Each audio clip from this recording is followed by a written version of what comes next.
Gracias, Orlando Ferreres, perdón.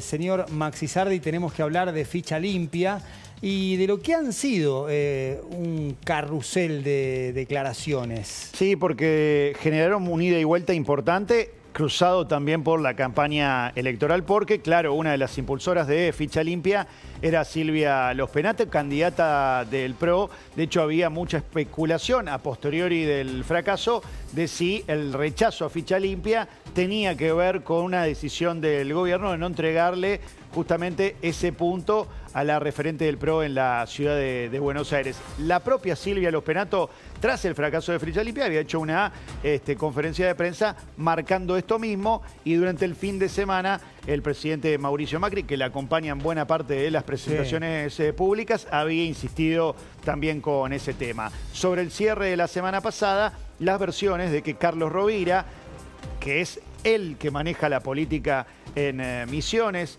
el mandamás en este partido renovador de la Concordia Misionero, había ordenado a los dos senadores que de él dependen que votaran en contra, los dos senadores claves, Arce y Decut, para el rechazo a Ficha Limpia. Bueno, esto había trascendido, que había sido parte de lo que se había dicho en una reunión de la política misionera. Sí. Lo niega el presidente. Hay un tuit de Silvia Los Penato montándose en una nota firmada por Martín Boer en La Nación. Dice: la verdad siempre sale a la luz, y en la nota el autor asegura que Rovira, incluso dice que fue una conversación directa con Javier Milei la que influyó en el cambio de opinión del sí al no de parte de los dos senadores misioneros. Bueno, aquí hay, por lo menos, si uno va sobre eso, quiere decir que Rovira les habría dicho a los propios que habló con Milei. En todo caso, este es el texto, claro, y ahí habrá que ver si efectivamente Rovira habló o no habló con el presidente. El presidente lo negaba en un tuit que dejaba en el día de hoy, y en sendas entrevistas se lo confirmaba. Tenemos un corte de audio con Mariana Bray. Mariana Bray. No, yo no hablé con Rovira. Sobre ese caso, porque eso es una mentira. Entonces yo... Sobre lo de Rovira. Sí, mirá, acá tenés mi WhatsApp, acá tenés todas las llamadas, revisalas todas. Sí, bueno. Revisalas, yo no tengo problema. Es mi teléfono, sí, es mi teléfono. Si querés pedí que me llamen para que vean que es mi teléfono. Pero podés revisarlo. Sí, me incomoda un poco hacer esto porque no Pero me gusta revisalo, yo no tengo problema. Presidente. No, está bien, no importa. Revisá todo lo que quieras. Hay otros... No me importa. Bueno, está bien, digamos, o sea, los verdes son los llamados que yo hice. Está bien. Sí, está bien. Si querés andar, digamos, no sé, hasta donde quieras. No hace falta, está bien. Si usted, no sé, dice... Yo, de vuelta, revisalo tranquilo, Mariana, te lo pido, por favor. Digamos, vos podés dar testimonio de lo que estás viendo. Decime si hay algún llamado a Rovira. Sí, acá agendado no veo ninguno con ese nombre. Entonces, es una nota para el programa de Georgina Barbarosa, y Telefe decide, por supuesto, cortar esta parte y difundirla el domingo a la noche, porque realmente era de furiosa actualidad. Qué momento que te dé para scrollear así. ¿Ves que dice sí. Además, mecánico? Sí. Además es varón-mujer, o sea, es otra la sintonía cuando un varón le dice a una mujer o una mujer le dice a un varón: revisa el teléfono. No, pero con una tranquilidad lo hizo el presidente, que, insisto, ayer también en diálogos por WhatsApp con Luis Majul, negaba efectivamente que hubiera habido hablado con Rovira. ¿Y si no fue Milei, quién? Y el propio Majul le insistía: bueno, usted no habló. No habló Francos, no habló Karina, no habló Santiago Caputo, ninguno de nosotros habló con Rovira. El presidente lo niega absolutamente, y después terminaba insistiendo en que todo es un armado. Esto suena más difícil de creer, pero digo que el propio Mauricio Macri tenga un acuerdo con Cristina Kirchner, pero eso sugería justamente el presidente Javier Milei. Creo que tenemos ahí. Sí, tenemos el audio. Con lo cual... ¿Sabes qué? Si yo tengo que pensar en un acuerdo, y para mí hubo un acuerdo entre Cristina y Macri para ensuciarme a mí. ¿Sabes por qué? Porque el único que pierde con esto soy yo. Porque básicamente, ¿qué es lo que hace? Cristina logra que no salga Ficha Limpia y Macri me ensucia a mí. digamos, para conseguir una ventajita electoral. Eso es la política argentina. Yo lo único que sí te voy a decir es, pude haber perdido una batalla, pero la guerra... Bueno, aquí cambia. Hasta aquí no le apuntaba directamente a Mauricio Macri. Yo no recuerdo otra vez en la que haya hecho mención al ex presidente. Era el PRO, era un sector del PRO, eran algunos nombres del PRO en el momento que se peleaba. Aquí apunta directamente con nombre y apellido. ¿Puede este proyecto del senador Juan Carlos Romero de Salta, que fue candidato a vicepresidente de Menem en 2003, de ampliar la Corte a 7 miembros con no más de 5 varones sin la necesidad de incorporar a 2 mujeres, formar parte del combo? ¿O es algo que sabremos con el tiempo? No lo veo en el... corto plazo. Claro, no lo veo en este año, ¿no? En medio del año electoral. No como tratamiento electoral, sino dentro de esta decisión de los senadores de Misiones de primero acompañar ficha limpia y después decir no. Bueno, es posible que en algún momento tengamos que ver una recomposición de la Corte también, porque hoy la discusión en la Corte está frenada, ¿no? Y venís además de rechazar los pliegos de García Mancilla y Lijo. Exactamente, y aquí necesario es al menos el acuerdo con una parte del peronismo, de ese bloque de 34 senadores, si no es muy difícil producir los cambios que hace falta en la Corte y los acuerdos, ¿no?, de 2/3 partes para nombrar jueces. Muchas gracias, Maxi. Gabriel Bomaro, sociólogo, coautor de Mundo Pro, autor de La larga marcha de Cambiemos, 2 libros imprescindibles para entender lo que fue la irrupción de Pro, primero como partido en la Ciudad de Buenos Aires y luego como el más importante de una coalición que incluía a la Unión Cívica Radical y a la coalición cívica, en aquella victoria de 2015 con la firma Cambiemos. Gabriel, un gusto que estés acá. Igualmente, gracias por la invitación. Bueno, hace 10 años, Gualeguaychú mediante, nacía Cambiemos y luego de esa paso en la que Mauricio Macri le gana a Carrió y a Sanz, se convierte en candidato y luego le gana a Scioli en segunda vuelta. ¿Te imaginabas 10 años después esta situación de Pro que vuelve a ser un partido con ancla en Ciudad de Buenos Aires y con muy poca réplica en otros distritos? No. La respuesta corta es no y es la más... verdadera, quiero decir con esto, todo el esfuerzo que hizo Pro para construir un partido, una coalición nacional. Uno puede decir, después del 2001-2002, estalla el sistema, digamos, de partidos, el kirchnerismo recompone el polo peronista, el Pro recompone el polo no peronista y ahí llegan a el 2015 con un orden más o menos electoral en ese punto. Es todo ese esfuerzo, todo ese trabajo histórico tan arduo explotó básicamente en el 2023, un poco antes, digamos, yo diría, con las internas fuertes que tuvo el PRO y Juntos por el Cambio, y se desarma esa coalición en un contexto, hay que decirlo, en el que se desarma, uno puede decir, se vuelve a desnacionalizar todo el sistema político, lo que ustedes contaban recién, ¿no? O sea, claro, es una explosión de todos los ejes ordenadores de la oferta política argentina. ¿Lo pudo haber evitado o este cisma era inevitable? Incluso pandemia, incluso la irrupción de Javier Milei, algo que en 2015 no estaba en el radar de nadie. Ni siquiera a principios de 2020, o sea, si querés podés poner como punto de partida ese 11 de agosto del 19, en el cual Fernández en la PASO le saca 15 puntos de ventaja a Mauricio Macri y casi que liquida las elecciones. Yo diría que hay como diferentes mojones que te muestran cómo se fue construyendo, gestando esto. Digamos, no fue de un momento para el otro, sin duda. El primero, sin duda, es el fracaso económico de la gestión de Macri, que deja, aparte de su electorado disconforme, y deja la sensación de una oportunidad histórica perdida. El segundo momento, yo diría, es cuando se abre una disputa por la sucesión de Macri dentro del PRO y dentro de Juntos por el Cambio, muy mal gestionada internamente, con 2 visiones bastante diferentes. Digo, de hecho, hoy uno puede decir Rodríguez Larreta es una especie de ala centrista del ex Juntos por el Cambio y Bullrich es el ala más radical, conservadora, digamos, radical. Entonces digo, esa decisión fue muy mal gestionada y en buena parte uno puede decir que el liderazgo de Macri no actuó como argamasa de eso para mantenerlo junto. Quizás ahí hay algo. La virulencia de eso, al mismo tiempo que había habido un fracaso económico de la gestión de Macri y que veníamos de una larga crisis económica que se prolongó por al menos 6 años con pandemia en el medio, bueno, son caldo digamos, de cultivo para ese derrumbe de una coalición, insisto, que termina teniendo poco en común entre sus socios.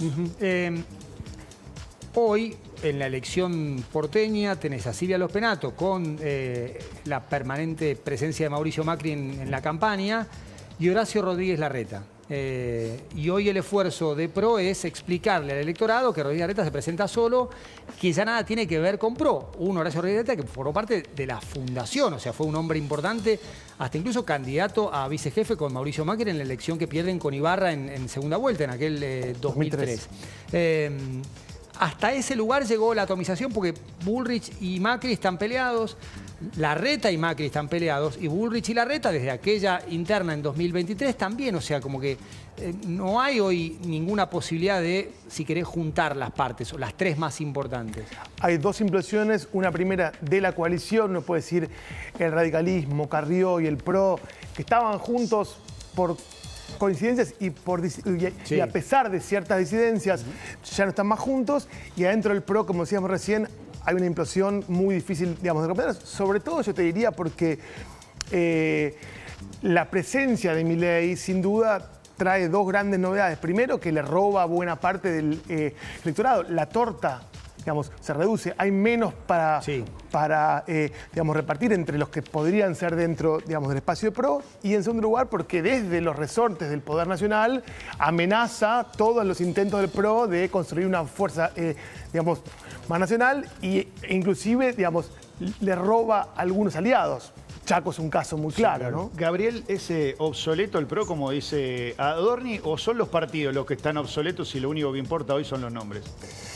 Yo te diría que, bueno, esas son frases, digamos, de los actores. A mí no me corresponde juzgar eso como analista, pero sí lo que te diría es que el PRO tiene un gran problema, que es justamente cuál es su lugar hoy en la política argentina, qué representa el PRO hoy en día en términos de programa y en términos de electores. No queda tan claro hoy qué representa el PRO.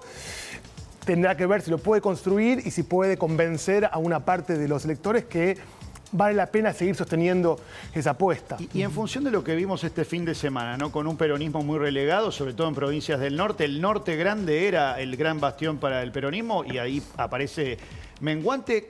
¿Cuánto le queda hoy al peronismo? Bueno, por eso digo, ese es el otro gran desguace de la política argentina desde la oferta, es ese sin duda. Yo creo que pasa algo llamativo, ahora uno puede tener una superposición de fenómenos y no sabemos para dónde va a ir. Sin duda, la irrupción, digamos, de Milei da cuenta de una ruptura de buena parte de los electores con la oferta más tradicional. Eso, digamos, sí, no hay duda.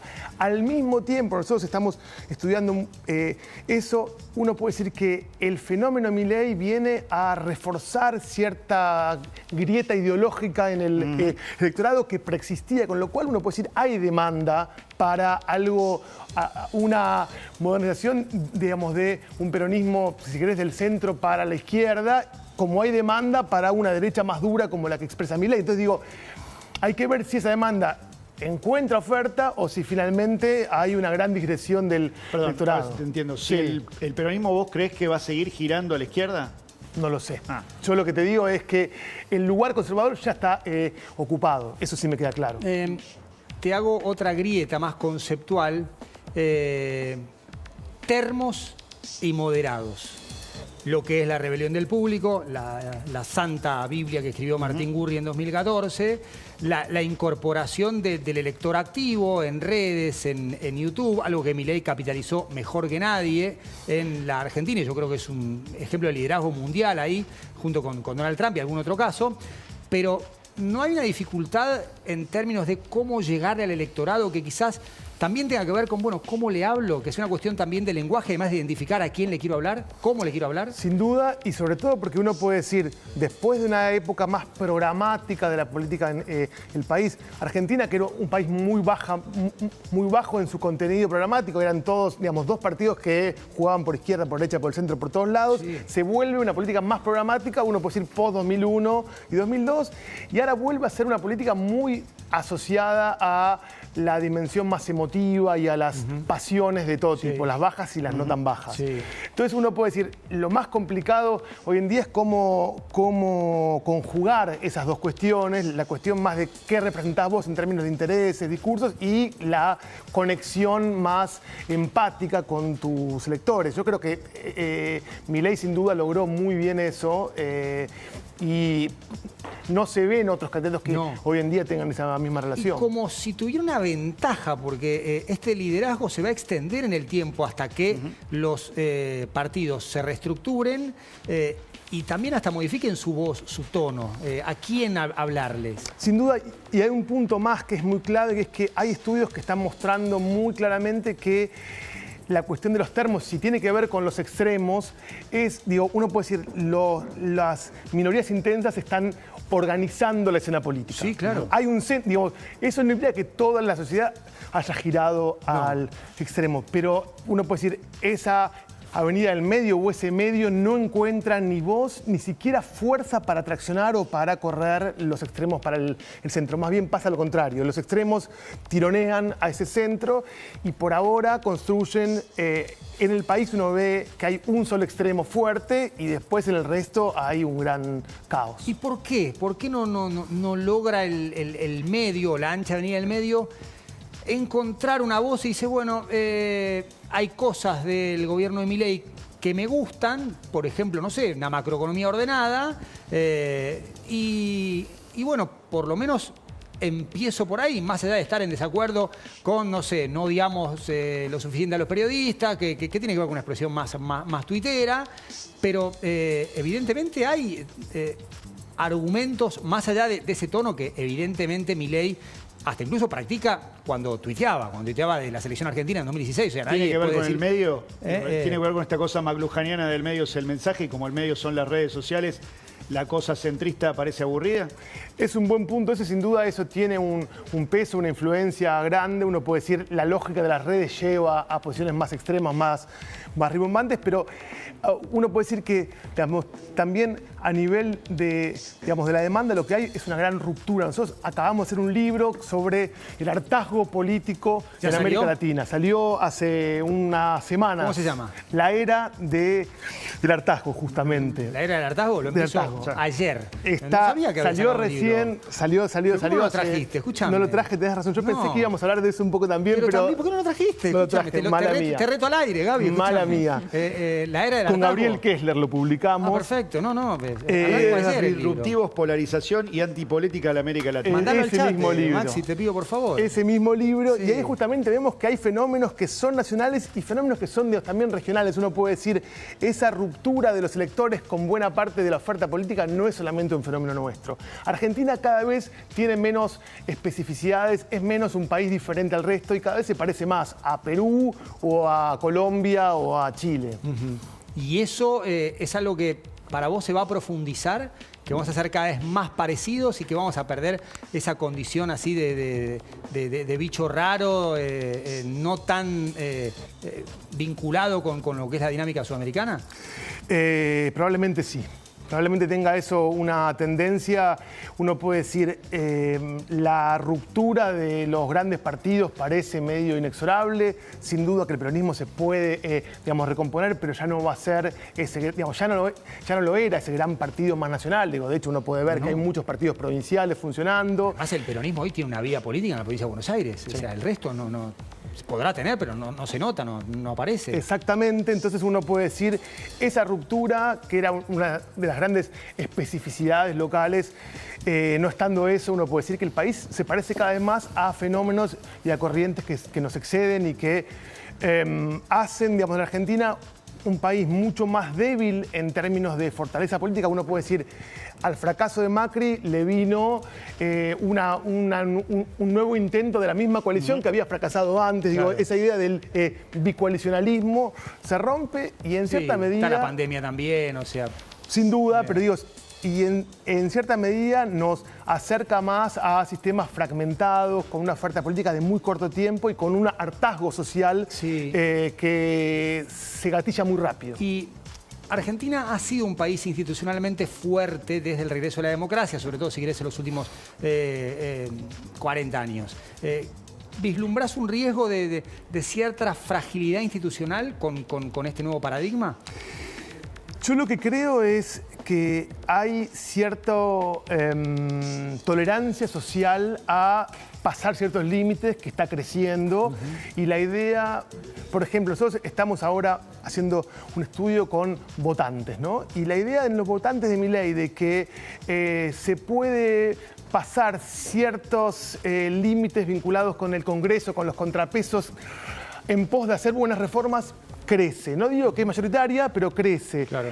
Digo, y probablemente si pierde Milei y llega otra fuerza, digamos, contrapuesta y dice, bueno, después de que esto, digo, hay una idea muy creciente, digamos, de que podemos respetar menos ciertos contrapesos. El auge de la violencia verbal es muy claro y probablemente que eso esté concentrado también en figuras oficiales genera, digamos, derrama un clima de mayor hostilidad social que, por supuesto, yo no soy tremendista, digamos, no creo que eso tenga por ahora consecuencias institucionales, pero en todo caso genera un clima diferente. Gabriel, muchísimas gracias. Por favor, vayamos a la imagen del libro. La era del hartazgo, líderes disruptivos, polarización y antipolítica en América Latina. Gabriel Kessler y Gabriel Bomaro, quien estuvo aquí en Más Data de la Tarde. Un placer. Igualmente, gracias por la invitación. Y lo arrancó ayer el libro. Muchísimas gracias. Yo me voy a la pantalla con Mariana Yalo. Bueno, Marian,